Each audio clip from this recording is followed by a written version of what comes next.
আগেই বলেছিলাম বিরাট কোহলি কলকাতা নাইট রাইডার্সের জন্য সব থেকে বড় ভয় এবং সেটাই হলো বিরাট কোহলি সেঞ্চুরি করে দিল এবং কলকাতা নাইট রাইডার্সের 4 ম্যাচের বিজয় রথকে থামিয়ে দিল বন্ধুরা। সত্যি আজকে খুবই খারাপ লাগলো কলকাতা নাইট রাইডার্স যেভাবে পারফরমেন্স করলো। কোহলির মতো প্লেয়ারের তুমি যদি ক্যাচ ছেড়ে দাও তো কোহলি আর সুযোগ দেবে না ভাই। বিরাট কোহলি 2 ম্যাচে 0 রান করেছিল এবং সেই বিরাট কোহলিকে ফর্মে নিয়ে চলে এলো আমাদের ভৈভব বারোড়া। দ্বিতীয় ওভার তোমাদের মনে আছে বল করতে এসেছিল ভৈভব বারোড়া, 16 রান দিয়ে দিয়েছিল সেই ওভারটাতে এবং বিরাট কোহলি ছিল সামনে। চাপ ছিল বিরাট কোহলির ওপর কি তাকে রান করতে হবে, কিন্তু ভৈভব বারোড়া এত সহজ সহজ তাকে বল দিল লেগ স্টাম্পে এবং সেই বলগুলোকে একের পর এক 4 মেরে বিরাট কোহলি ফর্মে চলে এলো এবং সেই বিরাট কোহলিকে আর কি থামা যায় বন্ধুরা?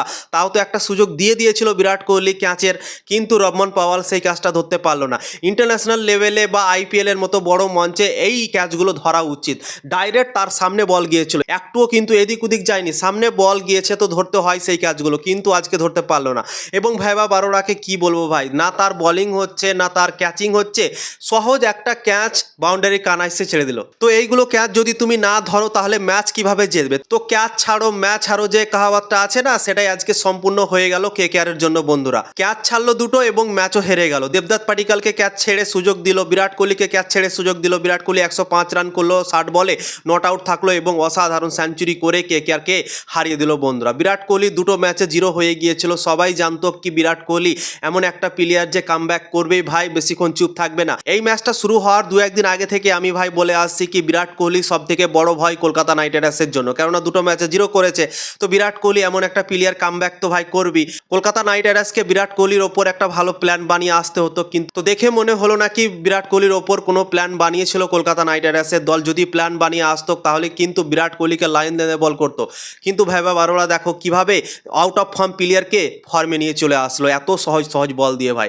বিরাট কোহলির মতো প্লেয়ারকে তুমি যদি এত সহজ বল দাও, সে দুটো ম্যাচে 0 করেছে এবং তারপর তুমি এত সহজ সহজ যদি তাকে বল দাও এবং সে ছাড়বে, সে তো সেই বলগুলোকে মেরে ফর্মে চলে আসবে এবং সেটাই আজকে হলো বন্ধুরা। তো বিরাট কোহলি করলো সেঞ্চুরি, কলকাতা হারলো ম্যাচ, পরপর 4টা ম্যাচ জেতার পর তাদের বিজয় রথ থেমে গেল বন্ধুরা এবং কলকাতা প্লে অফের রাস্তা যে দেখছিল সেটা ভাই স্বপ্ন চুরমাচ্চার হয়ে গেল বন্ধুরা মনে হচ্ছে, কেননা কলকাতা আর 17 পয়েন্টে পৌঁছাতে পারবে না, বাকি 3টে ম্যাচ জিতলেও তাদের 15 পয়েন্ট হবে।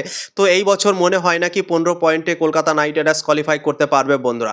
তো খুবই কঠিন হয়ে গেল কলকাতার জন্য এবং কলকাতা নাইট রাইডার্স আজকে 200-র উপরে রানও করতে পারতো, কিন্তু আজকে কলকাতা নাইট রাইডার্স লাস্ট মুহূর্তে ফিনিশিং করতে পারলো না, 192 রানই করতে পারলো। মনে হচ্ছে কি 20-25 run Kolkata night Riders short থেকে গিয়েছিল এই ম্যাচটাতে। যদি 210 বা 215 করতো তাহলে হয়তো কলকাতা এই ম্যাচটা জিততে পারতো বা আরসিবি দলকে হারাতে পারতো, কিন্তু ওদিকে তো কম রান করেছিলই বন্ধুরা এবং ক্যাচ ছেড়ে দিল। ক্যাচ কিন্তু এর আগের ম্যাচগুলোতে ভালো ধরছিল কলকাতা নাইট রাইডার্স, যে ম্যাচগুলো জিতেছিল সেই ম্যাচগুলোতে ভালো ভালো ক্যাচ ধরেছিল, অসাধারণ ক্যাচ ধরেছিল, ম্যাচও জিতেছিল এবং আজকে ক্যাচ ছাড়লো ম্যাচও হেরে গেল বন্ধুরা।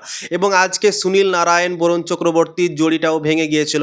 বরুণ চক্রবর্তী তোমাদেরকে বলেছিলাম কি বরুণ চক্রবর্তীর খেলার সম্ভাবনা কম আছে, কেননা বরুণ চক্রবর্তী হাতে লাঠি নিয়ে হাঁটছিল, তোমাদেরকে ছবিতেও দেখিয়েছিলাম। তো সেই বরুণ চক্রবর্তী আজকে খেললো না এবং দেখো কি অবস্থা হলো কেকেআর দলের। নারায়ণও আজকে উইকেট নিতে পারলো না। তো বরুণ চক্রবর্তী সুনীল নারায়ণ যদি একসাথে না খেলে না কেকেআর দলের জন্য সমস্যা হবে, এটা তোমাদেরকে বলেছিলাম এবং সেটাই হলো বন্ধুরা। এই দুজন একসাথে খেললো না এবং কেকেআর দল ম্যাচও হেরে গেল বন্ধুরা, বোলিং ভালো করতে পারলো না। এর আগের ম্যাচগুলোতে 165 রানের বেশি কোনো দলকে করতে দেয়নি এবং আজকে 193 রানের টার্গেটও চেস করিয়ে দিল বন্ধুরা। তো খুবই খারাপ লাগলো কলকাতা নাইট রাইডার্স, ভাবিনি কি আজকে ম্যাচ হেরে যাবে। এত সুন্দরভাবে ক্রিকেট খেললো আজকে আরসিবির বিরুদ্ধে ব্যাটিং করার সময়, কিন্তু লাস্ট মুহূর্তে ওই যে ফিনিশিংটা একটু কম থেকে গেল, মাত্র 4টা উইকেট হারিয়েও 200 রান পার করতে পারলো না। রিঙ্কু সিং তারপর অঙ্কিশ রঘুবংশী এই দুজন ভালো ফিনিশ করতে পারলো না, লাস্ট 3-4 ওভারে মারতে পারলো না ভাই এবং তাই জন্য ফিনিশিং না হওয়ার কারণে 15-20 রান শর্ট থাকার কারণে এই ম্যাচটা কলকাতা নাইট রাইডার্সকে হারতে হলো বন্ধুরা। এবং বিরাট কোহলি চেস মাস্টার ভাই মানতে হবে, তার জন্য অনেক বড় একটা হাততালি। অসাধারণ একটা ইনিংস খেললো বিরাট কোহলি আজকে, চেস মাস্টার এমনি তাকে বলা যায় না। এবং দেখো আজকে চেসের সময় ছিল এবং বিরাট কোহলি চেস করে দেখিয়ে দিল এবং আরসিবিকে ম্যাচও জিতিয়ে দিল বন্ধুরা। তো আরসিবির এখন লক্ষ্য টপ 2-এ ফিনিশ করা, কেননা 16 পয়েন্ট হয়ে গেল, আরসিবির এখনও 2টো ম্যাচ বেঁচে আছে। তো আরসিবি দল এখন চাইবে কি দুটোর মধ্যে দুটোই আমরা জিতবো এবং টপ 2-এ ফিনিশ করব বন্ধুরা। তো জবরদস্ত ক্রিকেট খেললো আরসিবি টিম, প্রথমে বোলিংয়ে অসাধারণভাবে কামব্যাক করলো লাস্ট মুহূর্তে এবং ব্যাটিংয়ে বিরাট কোহলি অসাধারণ খেললো, দেবদত্ত পাডিক্কালও ভালো খেললো এবং জবরদস্তভাবে কলকাতা নাইট রাইডার্সের 4 ম্যাচের বিজয় রথকে থামিয়ে দিল এবং কলকাতা মনে হচ্ছে আর এই আইপিএল 2026 সালে কোয়ালিফাই করতে পারবে না বন্ধুরা, স্বপ্ন ভেঙে চুরমাচ্চার হয়ে গেল বন্ধুরা। তো সত্যি খুবই খারাপ লাগলো, আজকে মন ভেঙে গেল। আমরা কেকেআর ফ্যান ছিলাম, কেকেআরকে জিততে দেখতে চাইছিলাম, কিন্তু হলো না বন্ধুরা। কলকাতা ম্যাচ জিততে পারলো না এবং ম্যাচ হেরে গেল বন্ধুরা।